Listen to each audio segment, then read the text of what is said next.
They say it's gonna be May, but in the podcast world, when you're talking about college football, it's gonna be May.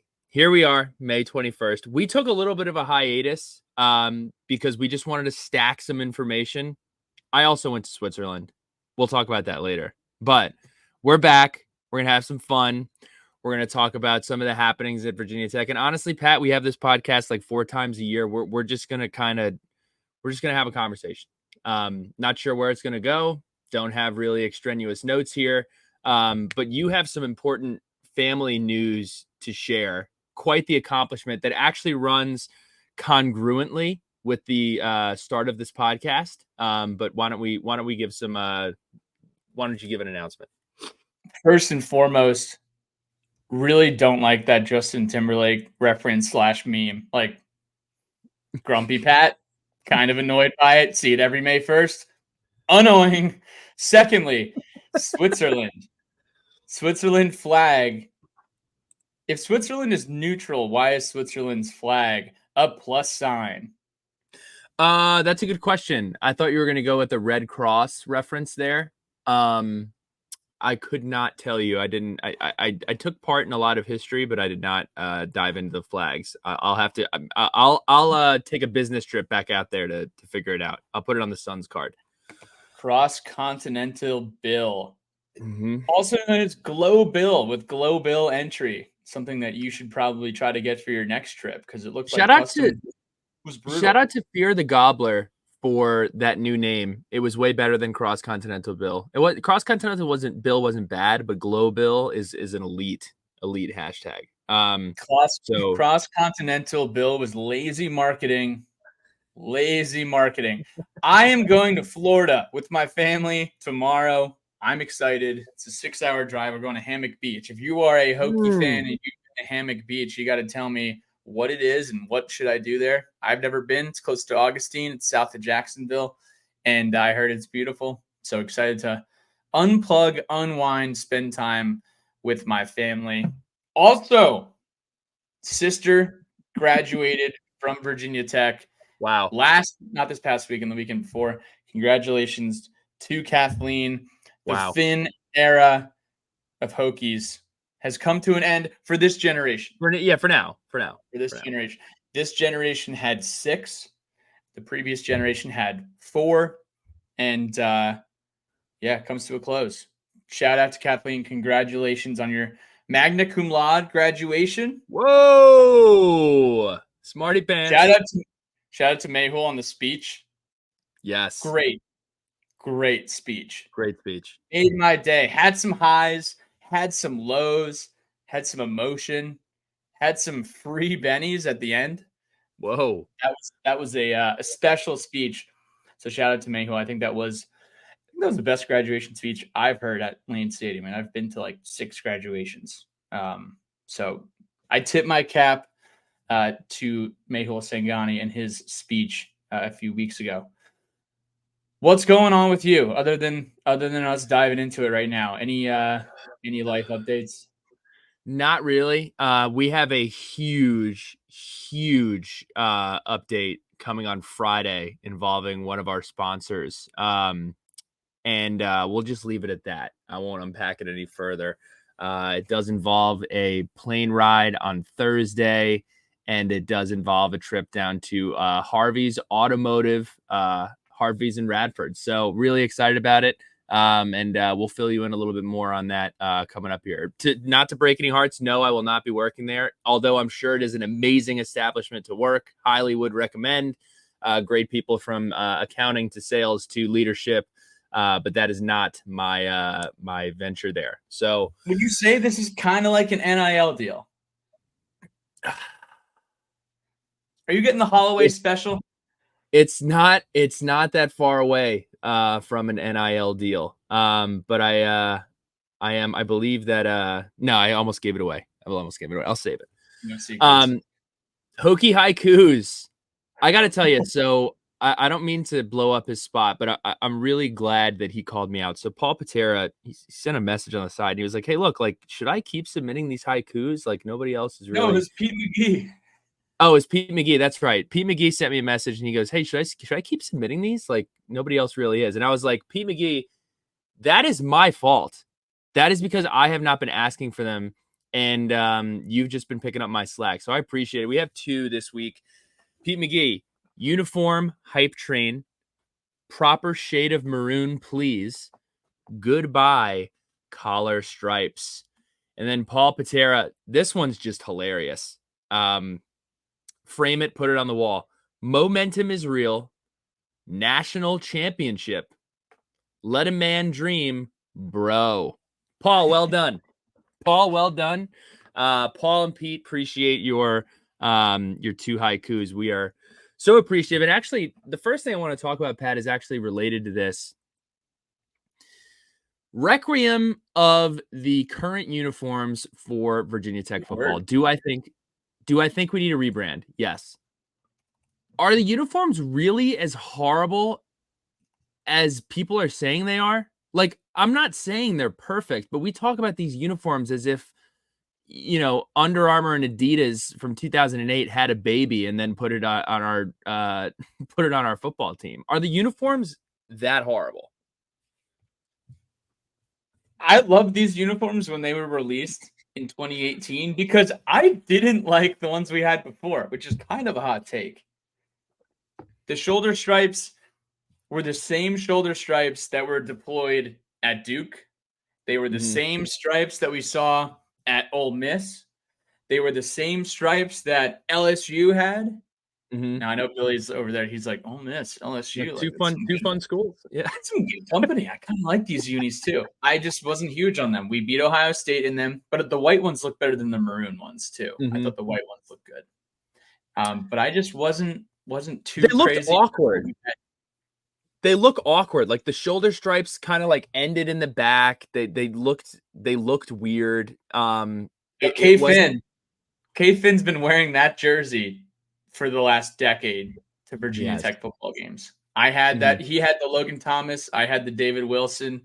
We would show up. He'd be wearing 3. I'd be wearing 4. It's like, did you guys call each other before showing up here at this tailgate? the current, we'll call them current for now. They're the incumbent.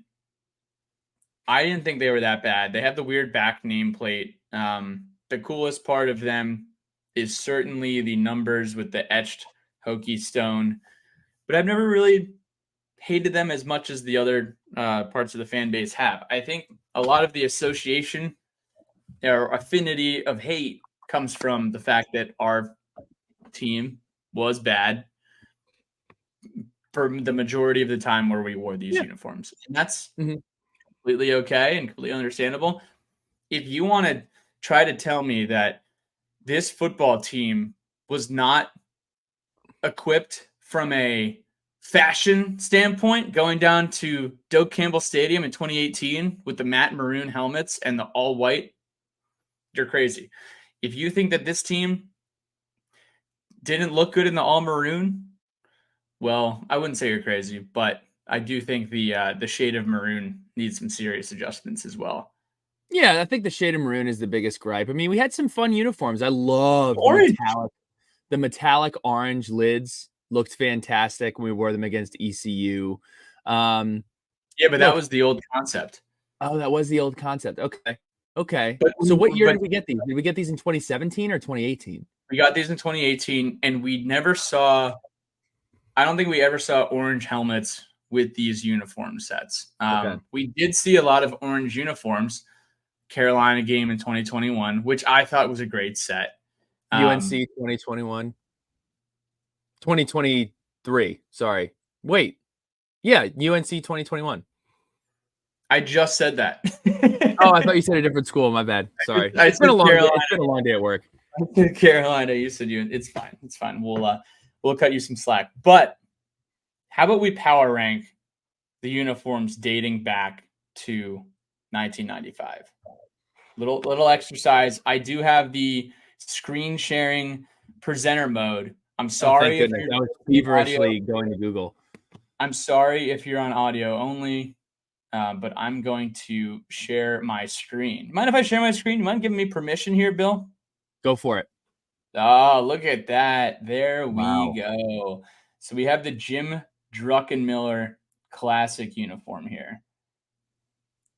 This is in the Orange Bowl versus, I mean, this is as 90s as it gets if you think about it. You know, the long socks, the black cleats, you got the towel hanging off the front. And then remember when the uniforms, it's kind of like the Eli Manning look where Mhm. it would drape over the shoulder pads. It's exactly what we're looking at right here. This helmet, I got to tell you, it's an all-timer. Yeah. Can I just say one of the things that I love about this uniform that first of all, the numbers on the shoulders look great, but I don't know if this would work on today's cloth, but the orange outline on the maroon number on the loose fitting jersey looks just fantastic. These are great. And then they just looked really good in maroon as well. Oh I don't man. love those. I don't love those. I think it's just it's 1990s and sometimes we romanticize the 1990s. We'll Yeah, I call like it the that. white much better than the maroon. All right. Next, the next uniform set was these. The 1999 classics that everyone loves so much. We Oh did my the gosh. throwback in 2021. If you have a throwback Virginia Tech jersey, it is likely a Michael Vick maroon number 7 jersey with Vick on the back. I have to say that the old patch on the shoulder looks fantastic. The old is that the NCAA logo or is that the Big East? I think it's the I, NCAA logo. it was one or the other, but because Yeah. it was essentially the same logo. They had it say Big East and they had it say NCAA. Yeah, the Again, pennant logo looks great. Um, Unfortunately, when you see things like that, they're typically advertisements now. I guess that was an advertisement for the conference or for the terrorist organization that is the NCAA. But no, these are fantastic, fantastic uniforms. About as it's good as good. they get. And Yeah. it was interesting because here on this one, you could see that the pennant patch is on Mm. directly above the number plate as opposed to being on the shoulder collar. But I think you'd be hard pressed to find a Virginia Tech fan that does not love these jerseys more than any other uniform. Now, we're going to show you guys the concept that started in 2003 and lasted through 2007. And I typed in Brian Randall because when I think of these uniforms, I think of the guy who was wearing them early on. Number 3, Brian Randall. My favorite part of these uniforms is probably the orange piping. I Yeah. always just like the look of the orange piping on these bad boys. And if you watch that USC game in 2004, this is one of our best sets that we have ever worn because of the cool looking orange half socks. It's the Xavier DB special, the Vince Hall special. We got Brian Randall rocking it here. What do you think, Billy Ray? As an outsider at this point in your lifetime, it looks like there's some doubt in your eyes. No, it's not that. I'm trying to figure out if Brian Randall there is wearing tape or if he's wearing other socks. I'm having a hard time telling there. So when did the whole team wear them like that? It's a great look. Yeah, I think it might be just half socks. Like Okay. it's one full sock and it's white on the bottom and orange on the top. Now I'm not gonna bet on that at all. I Mhm. actually messed up the dates. It was 2004 was the first year for the fact checkers, but just a really, really good look. Yeah, I here. love the Yeah. I love the white uniforms in both. I mean, this is just such a good look. I love the large numbers on the shoulders and the piping is great. Good uniform. Probably my least favorite of the three we've looked at so far, but I enjoy it. No We'll F's so far.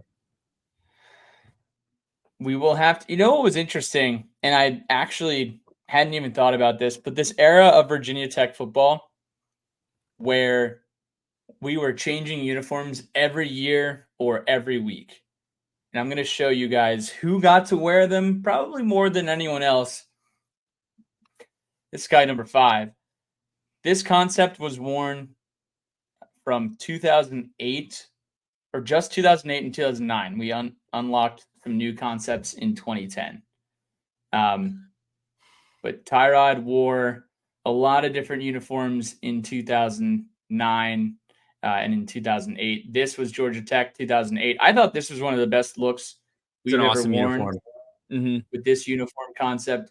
It looked very, very modern. This was Virginia Tech uniforms jumping in to the modern era. This was one of the first times we wore orange at home in a while, other than the Western Kentucky game. Let me pick one nit. Let me pick one nit right here. I don't like the font. I think the font is the only problem that I have with it. But the uniform itself looks fantastic. I tweeted this earlier this week. I think the best look of that cut is the orange. I tweeted out a picture of Tyrod. The orange sleeve. Yep. And it is such a great look. It truly, truly is. That 11 looks great. Yeah, this is a great set. You know, Tyrod's I think the only game he wore an orange uniform was against Georgia Tech in 2008. Wow. It's a fun fact. It's a fun fact for you. And then we unveiled these uniforms here in 2010. I think David Wilson was one of the stars, so we will give him the spotlight here for a second.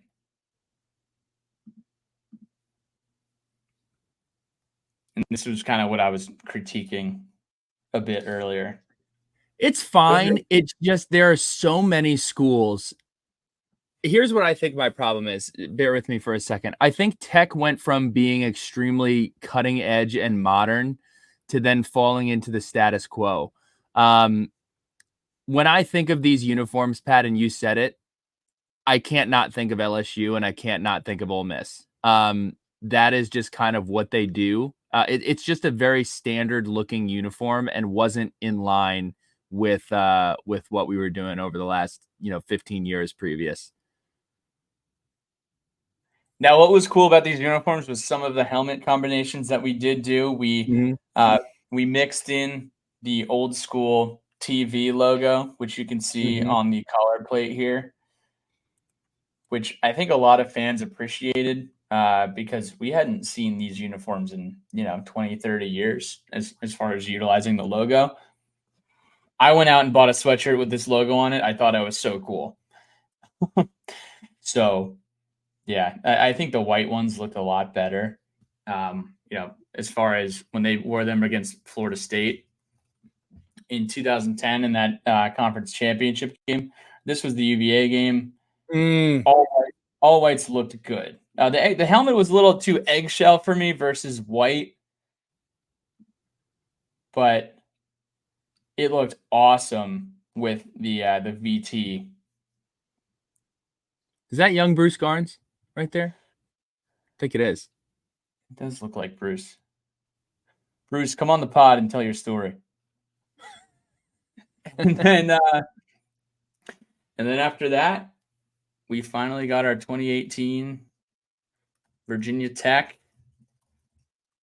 versus Florida State look, which was the coolest uniforms I think we've worn in a very long time. I mean, would you agree or disagree with that statement? I love Matt anything. I think Matt looks fantastic. Look, here's the problem with these uniforms. They look horrible on large people. I have no really other way to put it. Like, I feel like if you're a skinny, tall guy, they look good. If you're large and you have all that going on in the shoulder, like, yeah, I mean, I'm not calling out my guy here. These uniforms are made for small-looking, wiry people. I don't love it. There's too much going on in the collar, but I guess my point in the beginning was it definitely didn't deserve as much hate as it got. I think generally what we're looking for in these new uniforms that are going to get announced at some point. I mean, it's Tuesday at 9:30 p.m. Maybe tomorrow. Maybe before the end of the week. Send us into Memorial Day weekend on a high with some new threads. could be kind of cool. I think the Nike deal is the Nike deal coming up this summer, or is that next summer? I think it might be 2025. You're asking the wrong guy, brother. But yeah, so hey, here's the thing. If it looks like 2004, I'm in. If it looks like 1999, I think everyone's in. Let's hope it looks traditional. And they're saying no shoulder stripes. I know Coach Pry went around and he talked to Coach Prelo. He talked to JC Price. He said, what do you guys want? You guys know this fan base more than anyone. You guys played here. You've been around a bit. What do we want? And they were able to weigh in on what they were thinking too. So I'll tell you what, no better way to handle it than that. Coach Pry, if ever he decides to walk away from coaching, which I hope he doesn't decide to do, he should run a PR firm. Because I would absolutely sign up for them. Moving on to the hardwood here, we did have a ton of news that came out of basketball. Number one, we'll start with the huge positive. Ben Hammond, a top 10 player in Virginia, signed with URI. Absolutely blew up his senior year. Got out of his NLI, not NIL, and committed to Virginia Tech. Chose us over a plethora of pursuers, most notably Tennessee. So that's huge. Excited to have Ben Hammond in the boat. And that goes without saying. I don't even know if we really addressed it on the podcast. We had quite the turnover. Virginia Tech Virginia Tech men's basketball's Instagram had a funny post today. It said, the boys are back for the summer, or got the gang back for the summer. Now, if the gang was back, it would have insinuated that the gang was there in the beginning, but we actually have a completely new basketball team for the really outside of Wessler and our guy Malijal Poteet and a few others. But in terms of who is out, Rodney Rice to Maryland, Lynn Kidd to Miami, Padula to Ole Miss, MJ Collins to Vanderbilt, Tyler Nickel to Vanderbilt, John Camden to Delaware. Wow. Quite a bit of turnover there. But who do we have here? Guys, I have really I'm a tech whiz over here. I figured out how to share my screen. It's only been about a year and a half into our StreamYard subscription, and I feel like Geppetto out here working the magic. So this is Ben Hammond and his parents, and according to the article put out by Ward on 24/7, it was love at first sight. Wow. So PVI guy, dude. PVI's got a nice little pipeline of athletes. Welcome to the club, Ben Hammond. We had our guy Jordan Ivy Curry. Pat, you had a funny alliteration. Jordan Ivy Curry. What did Jordan Ivy Curry give us? Jordan Ivy Curry was playing a little bit of hokey hopscotch with us. He said, well, he was also putting his left foot in and then his left foot out and then his left foot in. And then he was shaking it in. And then he was like, you know what? I'm actually not in, because he was putting his right foot in the NBA draft evals and his right foot over at pretty much every other program out there as well. Florida. Yeah. So we got so he's headed elsewhere. We also have the hokey pokey. This guy's playing all the games. Maybe we'll see him in Section 5 eating turkey legs this fall because he seems to indulge in the Hokie games. Who is going to be playing for the Hokies next year? Here are some of the additions. I just want to say I am very impressed with what Coach Young has done in the portal this year. I do think that it's critically important that we do add a big with Malijal Poteet. That guy has a ton of miles on those legs. Would love to have him some help there. But we added point guard Heiser Miller from Temple. He's 6'1", 190. Coach Young says his toughness and competitive spirit will be infectious in our program from day one. Power forward Toby Lawal. I'm probably pronouncing that wrong. He's 6'8", 200 pounds. He's an absolute stud. He soars through the air. Coach Young said he's one of the best athletes in college basketball. Absolutely unbelievable. Pat, we got to stop with the screen sharing if it's not going to be immediate. We're not going to screen share everybody's awards. But we're here Heiser Miller's awards. Small forward Ben Burnham from the College of Knowledge, College of Charleston. He's 6'7", 220. He had 9 points against us in 2022. averaged 12 points on 46.4% and 4.5 rebounds. And then lastly, Rodney Brown, a shooting guard from Cal, 6'6", 180. Just a young buck. Shot 40% in his freshman season. Come on down. Coach Young said, hey, I like what you're doing over there for the Golden Bears. What can you do for the Golden Hokies? Brought him over to town, and here he is.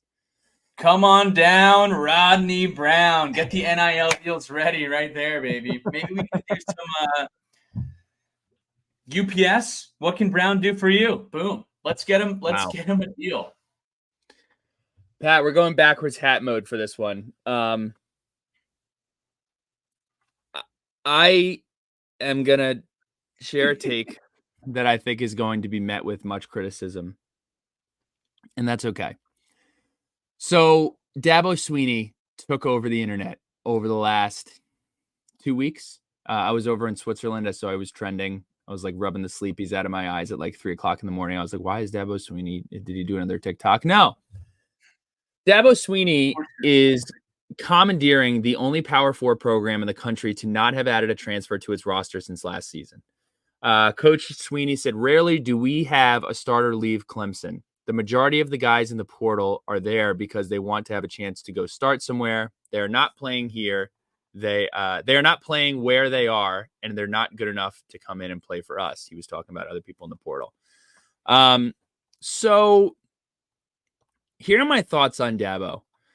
Number one, I hope we beat Clemson by 50 points when we play them. I want to pulverize Clemson. I understand that Clemson has been the gold standard in the ACC for the last 10, 12, 15 years. 10 years. Been the gold standard for the last 10 years.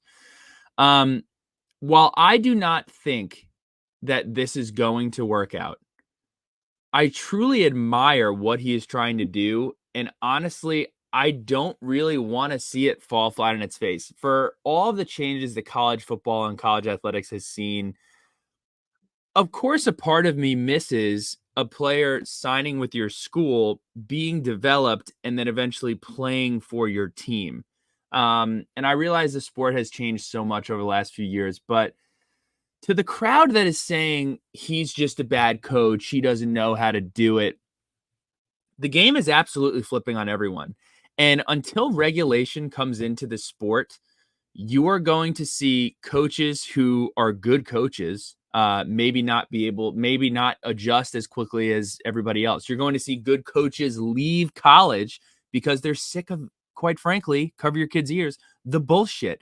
It is crazy to me that we live in a world where if you yell at a kid at a lift and he gets upset, he might leave. We live in a world where you get a guy, he has a great freshman season, and another team just buys him. That's the world that we live in.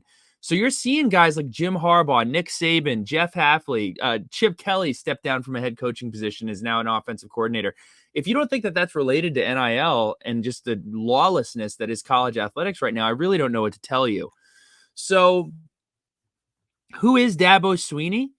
I mean, without Dabo Swinney, you're looking at basically Nick Saban being Bill Russell and winning every national title for a decade. Clemson has the second most wins in college football in the last 10 years. He won 10 games plus from 2011 to 2022. And to the crowd who is permeating this new spring church thing, I cannot put into words how overwhelmingly silly it looks to complain about this. If you don't think that there are other coaches across the country in the ACC that have cheated in some sort of capacity, and this story is some sort of gotcha moment to prove that Dabo Swinney is a bad coach, here's the truth, Pat. This is the truth. People don't like Dabo Swinney because he jacked our swag and ran with it for the last 10 years. That is why you don't like Dabo Swinney. Does he do weird stuff sometimes? Sure. Is he a little corny sometimes? Sure. I'm not going to deny that. Here are the facts. New Spring Church is not the reason that he won all those games. In that stretch of the last 10 years where he won the second most games out of any coach, he had two top 5 classes in 2020 and 2021. And on top of those 2 top 5 classes, he had 3 top 10 classes in 2011, 2015, and 2018. Dabo is either going to be fired or he is going to win the way that he has won over the last 10 years. I would be lying if I didn't say, I wouldn't go as far as say I'm rooting for him, but I do admire what he's trying to do because I think that he's won this way.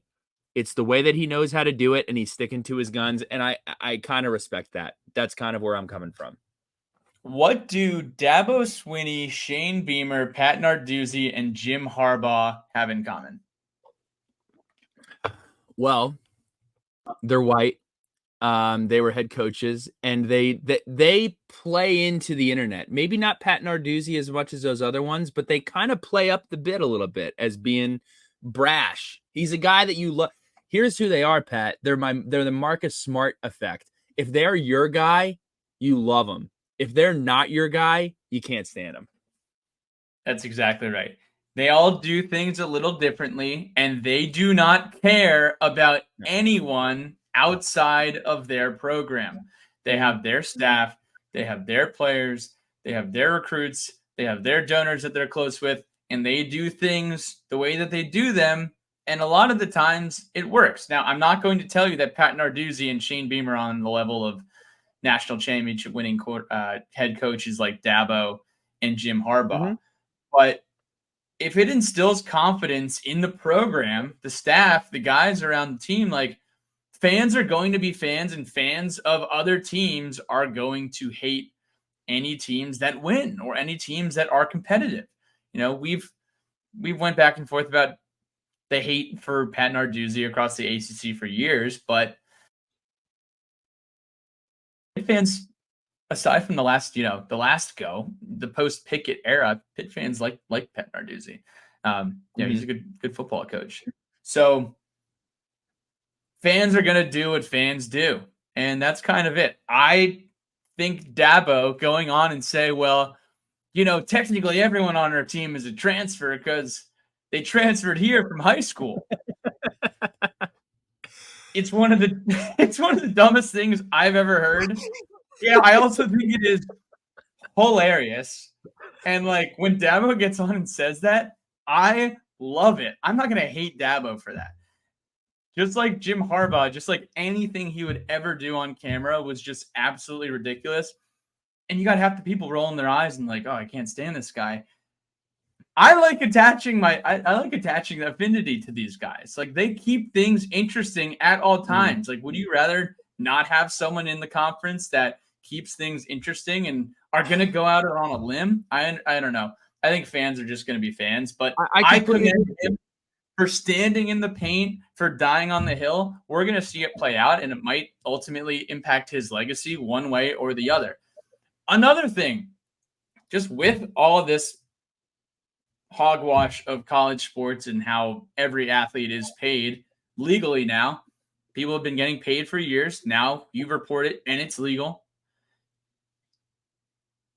I can't tell you how interested and intrigued I am for college football coaches to go out, if they're writing a biography or if they're writing stories or if reporters are writing stories about retired coaches or things that have happened in the past about how players got paid X amount. You could probably see, guys who in the 90s or the early 2000s, if they ever wrote a book after their playing days in the NFL are over, what's keeping them from talking about how much they were paid under the table? I don't know. Now, is there an NDA that they had to sign to do it? I don't know.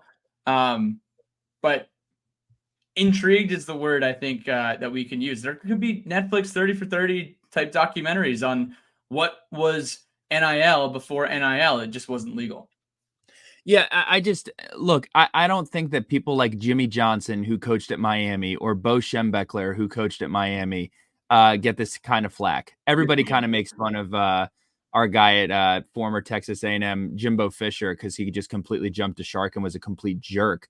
But I don't understand it. And I think to put a bow on this, I just think it looks very, what's the word I'm looking for? It looks very ex-girlfriend upset when you continuously are talking about this church situation. And Hokie fans have been doing it ad nauseum for the last 3 weeks.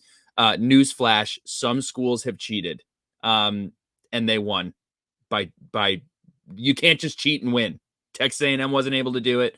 There are multiple schools who cheated and didn't have to win. You have to have all of the sauce, and to just look, Clemson jacked our swag, and we're trying to jack the swag back. We're trying to steal our swag back, and you're not going to steal your swag back by throwing a pity party about church donations. Not going to do it. And also, these are all allegations.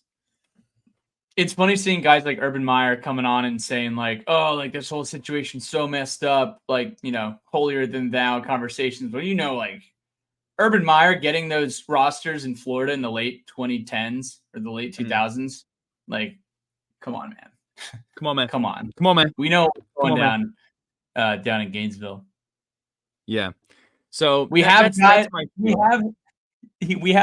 that are backups at Clemson that go into the portal because they just want to have an opportunity. And most of them are graduates, by the way, but they want a chance to go play. I've got no problem with that. Dabo, I can't wait to see what happens. It's crazy to not use the portal. It is crazy not to use the portal. I guess I'm definitely not condoning not using the portal at all. All I'm saying is I miss the old approach. I realize we're not going back to it. But regulation desperately needs to come to college football. I feel like we get on here and we say this every 4 weeks, but it's just nuts. And he is a development guy. He's a culture guy. And we're going to see how it pans out. I think if Dabo wins 6 or 7 games, he's absolutely fired this year. I think he has to win 9, 10, maybe 8 games to keep his job. And we'll find out what happens. It's going to be an awesome experiment. I am so excited to watch it. Is Dabo sweet? I actually want to ask Hokie fans, who is your most hated coach in the conference? Now, if you just off rip say Dabo Swinney, that probably means that you're just jealous. Manny Diaz is just not likable. I don't like Manny Diaz. I don't know why. I don't have an issue with him. Pat Narduzzi, I don't like him because he's just annoying and he's fun to hate. But if he was my guy, I'd love him. I actually, now that you mention it, I don't know if there's really a hateable coach in the ACC. Is there right now? Who's your least favorite coach in the ACC? I mean, there's no one hateable because no one's good. That's true too. You're not going to hate Jeff Brom. You're not going to hate. You're not going to hate Mario Cristobal. Mario has not won enough to be hateable. We frankly don't play Miami anymore. No one really hates Mac Brown. They just don't like the idea that like they hate. I think they hate Carolina conceptually as an institution more than the folks that are leading. Mm-hmm. You know, no one hates Tony Elliott. No one hates Mike Norvell. Mike Norvell seems like a really good guy. His players love him. He literally just like if there's anyone who we should really rally behind, it's Mike Norvell, man. He's like, feel bad for my guy. Like, I don't know if we need to rally behind him. We really need to rally behind Mike Norvell. He's fine. Dave Dorn's great. I love Dave Dorn. Dave Dorn freaks out because of the basketball school references. You know who doesn't like Dave Dorn? Dabo Swinney. Oh, yeah. I was going to say Kevin Keats because Dave Dorn goes out and blasts the basketball program. And then Kevin's like, yo, I might get fired tomorrow, but just in case, let me just go win the ACC and then make the Final Four just because I, made a fluky shot against UVA in whatever it was, the quarterfinal. Dave Dorn. I think Clausen is pretty much neutral, but like that whole water bottle incident from 2019 where he yelled at was yelling about and complaining about one of our athletic trainers for spraying him with a water bottle on the halftime interview.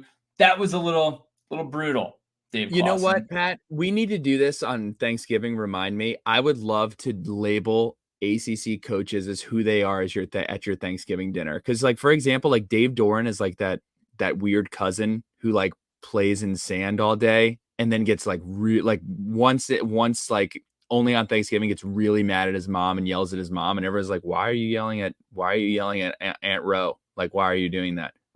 So, I think that'd be a fun segment is who is each coach at the Thanksgiving dinner.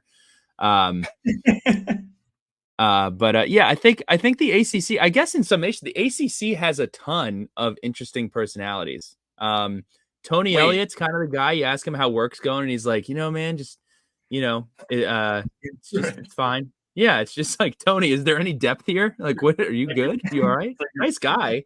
It's kind of it's like forgettable. your boy at Sharkies. Yeah. Oh. We got Fran Brown, newcomer. I don't Fran know anything Brown. about it. Fran Brown's been making some noise on the trail in the portal. Mm. It'd be interesting to see what Fran Brown does this year as a first-year head coach. He was in the Georgia secondary the last 2 years. Troy Taylor. Do you know where Troy Taylor coaches? I have no idea who that is. Stanford. Okay. Yeah. Like, he's not, he needs to earn the ACC coach seat first. Let him win his first ACC game. All right, so we have our ACC pledges for fall 2024.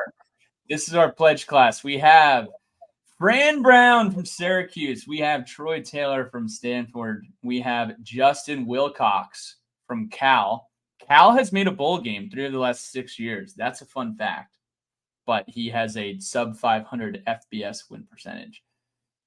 And then Manny Diaz, welcome back. I don't know if he's really pledging. I think he might be a brother that transferred away and is actually transferring back in to the ACC fraternity.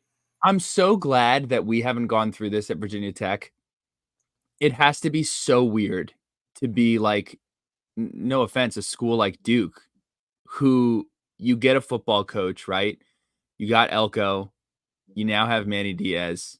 And aside from Cutcliffe, you're just like, well, if he does really well, he'll probably go somewhere else. If he does okay, he'll stay, but we'll probably go 6-6. And if he does horrible, we'll fire him. I'm so glad that Tech's never been in that position.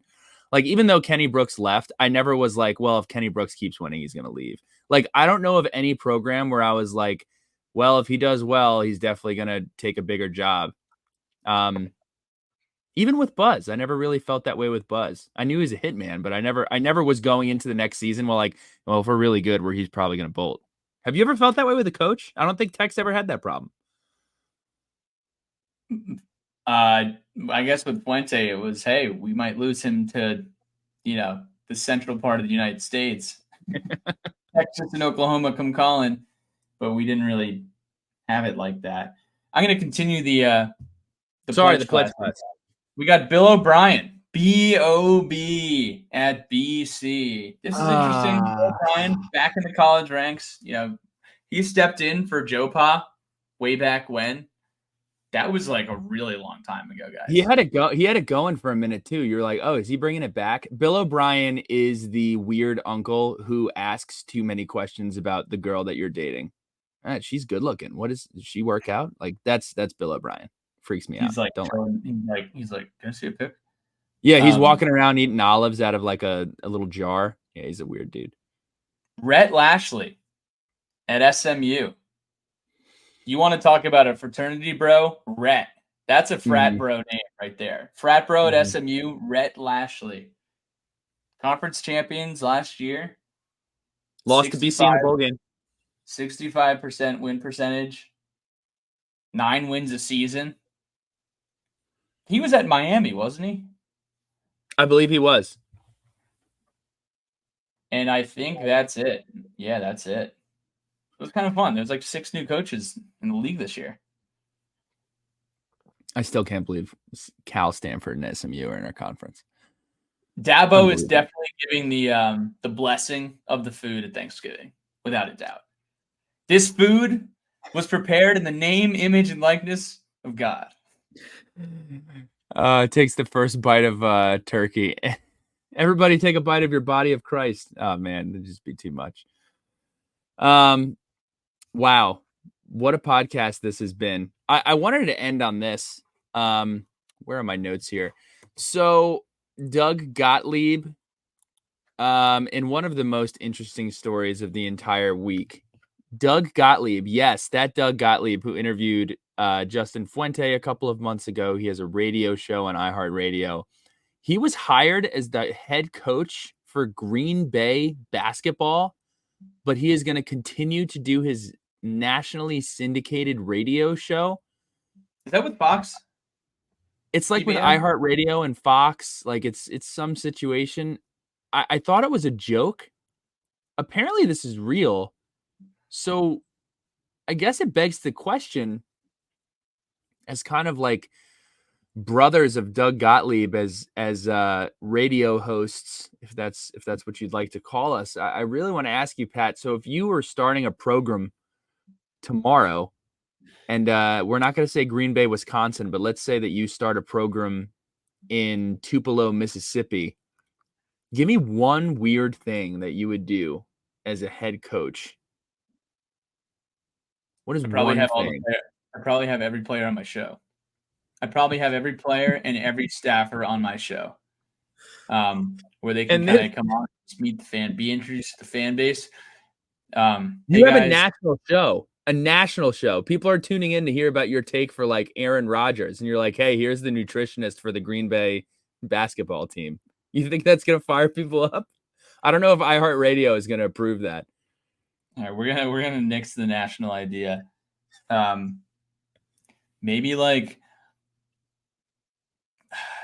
probably just have coaches on. I don't know. What do you have in mind for this? Yeah, are you doing like a lot? Are you going to go coach basketball and then like live react to game 5 of the NBA finals? Like are you going to do live shows about what your next game is coming up? How often are you going on the show in the middle of the season? Like I just think this is going to be an unmitigated disaster. And I similar to the Dabo situation, I'm excited to watch it play out. That's pretty much where I'm at. Maybe Doug Gottlieb can have Dabo on the show. I have one more question before we go. A hot topic has been, I hope people don't take this the wrong way, in the overwhelming fab of fans and commentators thinking that they have a little bit too much of an impact than they really do. I'm seeing a lot of messaging around. First of all, I'm seeing a lot of positivity about Virginia Tech. It seems like every day there is a national person talking about how good Virginia Tech is going to be next year. But then I feel like in the hokey 10 Commandments, you then have to put out a public statement about how you are deciding yourself to not get your hopes up because you have seen the movie too many times. You are afraid of the reality that is to follow. I just think it is such a funny exercise that we go through. I am in the thought process of like, so where do you want to be? Do you want nobody talking about you ever because you're irrelevant? Or would you like some juice? Would you like some people to say, hey guys, your team might actually be pretty good? I would rather the second as a fan. I don't think that we need to put out 100% committed to not getting too committed about winning a lot of games. I just like that whole process is so bizarre to me. Where do you fall? Where do you fall on this? Well, first and foremost, I don't get nervous for football games anymore. I have zero, maybe 1%. Yeah, no, you bring the noise. Yeah, we run a popular Instagram page. Maybe something we could say could influence the game. Probably not. I am not nervous for games. I used to be nervous for games. A lot of that also happened to be when we were good. I was about to say you probably weren't nervous for games because what did we have to lose?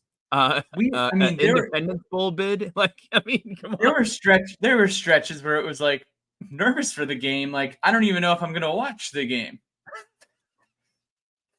That being said, I'm glad that we're in the conversation. I can appreciate that people are nervous for games, but I do think it can be silly. That's fine. Can be silly. Or like projecting your nervousness out there. Yeah. However, juice sells. Yes. You want your program to be in the best position to have people gravitate towards it at all times. If they want to put us 22 in the preseason rankings, Oh, I like it better when they don't rank us, so we have to earn that ranking. No, like stop. Like, I'm putting up both hands. Pretend I'm the third base coach. Stop. You are not going home because they're going to throw you out with those horrible takes. Do not think that that is a rational way of thinking. You know what sells? Hype. You know what we need? NIL. You know what we need? Eyeballs. You know what we need? As much revenue into this football program as possible with these P2 evaluations or whatever the heck that's going on. So my completely biased assessment of the situation is tell all of your friends at work that we're winning 10 games. Like, just go ahead. Hey guys, I saw we are 7.5 in Vegas. Hammer it. We're winning 9. Just go for it. You know, be that guy. I might have to cash those checks later, but I'm not nervous about it. I'll tell you what, all of my friends, so Jimmy Perillo, who's an Alabama grad, I never have to sell Willie Kranick on coming, but I'm texting all the friends who are like, I got to get down to Blacksburg. I'm sending them these videos. I'm like, yo, this year, we're going to be pretty damn good. Without going on a hokey pom-pom stretch here, I just think it's silly to get on and profess your caution. I think it's an interesting way to go about it. You as a fan had the opportunity to go 12-0 every single year, whether you are at the tailgate or whether you are at the bar or whether you are hosting your friends for the game. What you do does not impact what's happening on the field. It does on third down sometimes if we're loud enough. Sometimes they jump off sides. Sometimes. We are telling you to be loud. All right, I promise last thing because it is 9:46 and I'm missing the Celtics. NCAA football game. Where's your interest meter? Give me your honest. I'll go first. I'll expose myself. I'm happy to play it at my friend's house. I will not be purchasing an Xbox and playing the game ad nauseum. I'm excited to see it. I'm excited the game is back. I'm excited that athletes are being compensated for it. I would just say I hope they did right by the pageantry of Virginia Tech, because I think EA Sports needs to be absolutely foaming at the mouth for the opportunity to do a good job in the game. I hope that we're not let down. If this was 10 years ago, though, I'd be playing it hours a day. But I will not. I really thought that I was gonna go out and buy a console, and I'm just not going to. I just do you remember when I'm pretty sure we were recording a podcast when you said I'm going to buy an Xbox and I told you weren't, and here you are saying you're not buying an Xbox. Yeah. Okay. I just do not have the time to do that. Life is, I'm turning 30 this year, guys. I'm getting old. I want to buy it. Man, life is catching up to me, guys. Yeah.